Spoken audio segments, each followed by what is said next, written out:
Too Hot to Handle is back for the summer and we are going to watch every episode, and let's get into the gossip because this season of Too Hot to Handle, for the first time ever, they are allowing people to know what they're signing up for. They've never done that in Too Hot to Handle before. Usually it's always you think you're signing up to some random love show and then you end up on Too Hot to Handle and it's just carnage. I'm going to be honest, I haven't watched Too Hot to Handle since season 3. I got that bored because it was just very repetitive and I wasn't really liking the contestants, so I am happy to see they're making so many changes. I like this twist that they kind of know what they're applying for. It's gonna make us like see how will they act now that they know what they're going on for. Will it be worse? Will it be better? On one side it's like, wouldn't people know going in that they have to have restraint because they signed up for Too Hot to Handle, and if they do anything they lose that money. Speaking of the money, they're getting more money this time. This is the most Lana has ever given them, 250k. So this season we even have 2 Lanas. We've got a good Lana and a bad Lana, which is exciting to see because she can actually test them now. It's literally like sex rehab. That is literally what they're going on for now, because she let them have bad Lana for the first like 12 hours and then was like, ha, got you bitch, now it's me again and y'all are gonna pay for your consequences and I'm gonna whip you into shape. But first, let's get into the contestants. Mostly just American and British people. I used to like when I watched it, they had people from everywhere, so I hope we see some more people come in from all over the world. So we've got Gianna, she's American, she's the first girl in there and she's the only blonde one so far. She said she was nominated by her friends, so that means that they got nominated to go in. Most of them didn't choose to, well, I guess they did choose, right? Because you get nominated by your friends and you choose whether you want to go or not. It's a little bit of an interesting aspect, like, oh, my friends think I'm like too focused on sex, so I need to go in here. We've got Lucy, she's British and she was actually approached to go on,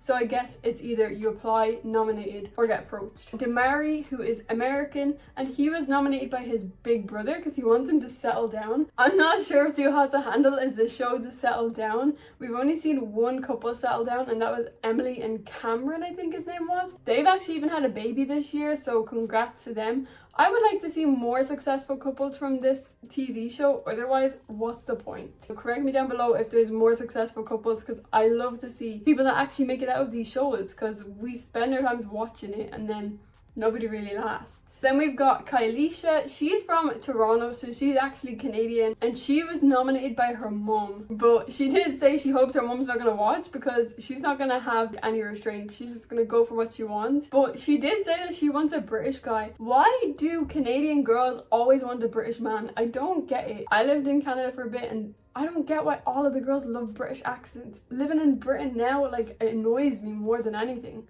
Jordan is American and he is the soulful guy of the season. I don't know about recent seasons, but 1, 2, and 3 all had like the hippie soulful guy, and they were never successful because you're sending them into a villa full of like all very attractive people, and without stereotyping, the soulful ones never usually are. He actually applied for himself because he said he's recently become good looking and he needs self-restraint. You'll get self-restraint because I don't think you're gonna get much attention, buddy. So Charlie is British and he said in his intro that Too Hot to Handle is the show for the hottest people on the planet.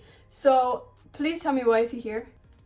Personally, I don't agree that he fits that category, you know? Brie is American and she came in and wasted no time. She came right in and pulled Damari as soon as she walked in and was like, you can pour me my drink, I like how you look, and that was it. She actually applied for herself, so that's another one that's kind of put themselves up there. Chris is British and he was dared to come on by his friends. Joao is Brazilian, I hope I said his name right, but he's Brazilian and he looks like a baby. Like, he's got such a baby face. He did say it's for hot people and Too Hot to Handle found him, so I'm guessing he was approached. He is a rock star. The last girl that we had walk in was Catherine and she's American. As soon as she came in, you could feel her energy. She is drop dead gorgeous. She's got such a model face, but the guys weren't really all over her, which kind of confused me. She was nominated to go in by her friends because her girls think that she needs to kind of chill. But you know what, after watching a little bit of the intros, maybe since they knew what they were signing up for, they're gonna act worse because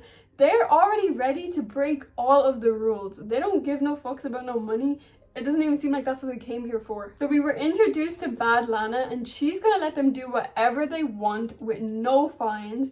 but there will be consequences because Lana is testing them so that she can fix them. 3 girls already like Charlie. Like, they're already arguing and batting for Charlie, and I actually just don't understand it. Did they just hear the accent and become blindsided? Because I don't see it. There's 3 against 1 here, so maybe I'm the one in the wrong. Let me know. Do you think Charlie's the best looking guy in there? They got so busy as soon as Bad Lana turned on. But it makes you think, like, as soon as they're given this freedom to do what they want, they all go crazy. When you think of shows like Love Island, like, they get celebrated for even kissing. It's so controlled. I gotta believe that there's so many rules or something. We seen Gianna kiss Jordan and Joelle. Brie kissed Chris and Mary. She actually took Mary to the beach. I don't know if she actually wanted Chris to kiss her. He kind of sublined her in the bathrooms. Once he picked her up onto that vanity, there was nothing she could really do. Charlie ended up kissing Lucy, Catherine, and Kalisha. He just was wasting no time. They gotta play a game, but this game, it makes you out who you want because